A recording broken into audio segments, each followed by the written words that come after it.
இப்போலாம் மார்னிங் வந்து கொஞ்சம் சீக்கிரமாவே எழும்புறதுனால, எனக்கு வந்து நெறைய டைம் கிடைக்கிற மாதிரி ஒரு ஃபீலிங் ஆகுது. ஏன்னா காலையிலேயே எல்லா வேலையும் முடிச்சுட்டு அப்படியே கொஞ்ச நேரம் இருக்கிறது நல்லா தான் இருக்குது. அதுவும் கிளைமேட் நல்லா சில்லுன்னு இருக்கா.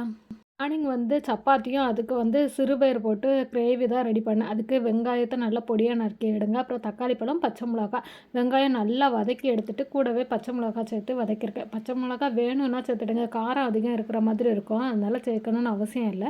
அப்புறம் தக்காளி பழமும் சேர்த்து நல்லா வதக்கிக்கிட்டு, அது கூட வந்து வத்தல் பொடி, மஞ்சள் பொடி, அப்புறம் வந்து கரம் மசாலா, கொஞ்சம் மல்லிப்பொடி சேர்த்து நல்லா அந்த பச்சை வாசனை போற அளவுக்கு நல்லா வதக்கிக்கிட்டு, அது கூடவே வந்து வேக வச்ச சிறுபயிறு சேர்த்துருக்கேன்.